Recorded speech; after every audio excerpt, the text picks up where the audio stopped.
आदेश आदेश आदेश। कितक ज्ञान हमारा पार्ट 22वां चल रहा है। उसमें हमने पहला अध्याय पूरा कर लिया है। आज अध्याय 2 की बात करेंगे। जब अध्याय 2 की बात करते हैं तब आज प्रस्तावना रखेंगे अध्याय 2 क्या है, और साथ साथ ये भी देखेंगे कि अध्याय 2 के पहले श्लोक में क्या है।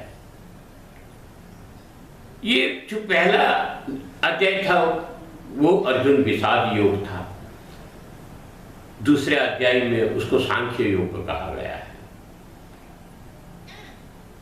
दुर्योधन ने दोनों सेना के बीच में जाके द्रोणाचार्य से चर्चा की। द्रोणाचार्य ने बात को सुनी अनसुनी कर दी, कुछ बोले नहीं, और इसी वजह से दुर्योधन दुखी हो गए। तभी वह दुखी हृदय के दुर्योधन को खुश करने के लिए उसी प्रयोजन से पितामह भीष्म ने शंख बजाया,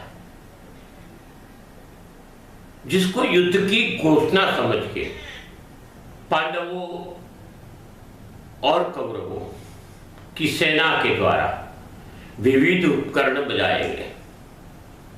जिसके बाद अर्जुन के कहने पर परमात्मा श्री कृष्ण ने दोनों सेनाओं के बीच में रथ खड़ा कर दिया। जगत में कई प्रकार के धर्म है, कई धर्म है, आपको शायद मालूम नहीं होगा, मगर 2200 से ज्यादा धर्म माने जाते हैं। इसमें एक ही सनातन धर्म ही ऐसा है कि उसके अंदर युद्ध के मैदान में भी ज्ञान परोसा जाता है, या तो ज्ञान की गंगा बहती है। इसका मतलब ज्ञान की कोई उम्र नहीं है, और ज्ञान कहीं भी प्राप्त कर सकते हो। हां, मैं एक चीज को मानता हूं कि ज्ञान प्राप्त करने के लिए उत्सुकता होनी चाहिए, जिज्ञासा होनी चाहिए, जिसको हम मुमुक्षुता कहते हैं, और इसके जानने की कोशिश करने वाले को मुमुक्ष कहा जाता है। पहले अध्याय में 20वें श्लोक से श्री कृष्ण और अर्जुन संवाद की शुरू हुआ। बाद में अर्जुन को दोनों सेना देखते देखते, परिवार और स्नेहियों को देखते देखते मोह उत्पन्न हुआ। इसी के कारण मोह की पास में फंसे अर्जुन कई प्रकार से युद्ध न करने के कारण बताने लगे,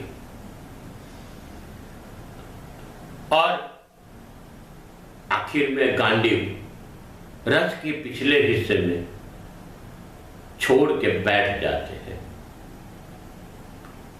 हम चर्चा करेंगे अध्याय 2।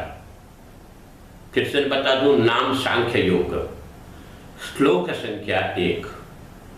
संजय उवाच, संजय ने कहा, इस प्रकार करना करुणा से अभिभूत आंसुओं से भरे व्याकुल नेत्रों वाले शोकग्रस्त अर्जुन को देखकर मधुसूदन श्री कृष्ण ने कहा, यह शब्द कहे।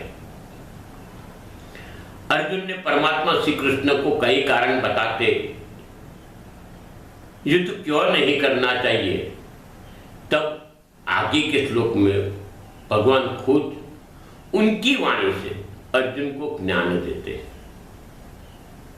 यह बहुत ही पेचीदी बात है। जब आदमी कोई भी तरह से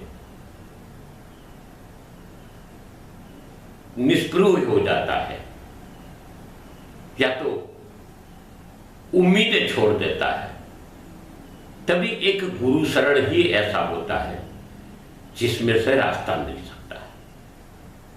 हो सकता है कभी गुरु सामने जवाब न भी दे, और जब अपनी पूर्ण व्यथा शिष्य खाली कर देता है या तो भक्त खाली कर देता है, तभी गुरु अपनी बात चालू करते हैं।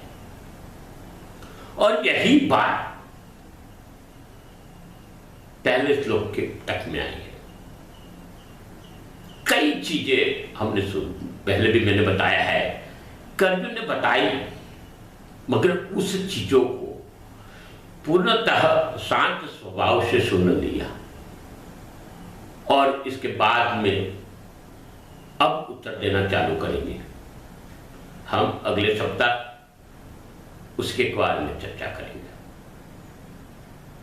ये सनातन धर्मों की बात है, बस यही अपेक्षा है। आपने सहकार दिया है और दीजिए, क्योंकि मैं मेरे लिए नहीं, सनातन धर्म के लिए ये काम कर रहा हूं। ज्यादा से ज्यादा सब्सक्राइब करिए, शेयर करिए, लोगों तक पहुंचाइए। गीता जैसा ज्ञान लोगों तक पहुंचाने की हमारी तुच्छ प्रयत्न है। आप सहभागी बनिए, ऐसी आपसे अपेक्षा करते हैं।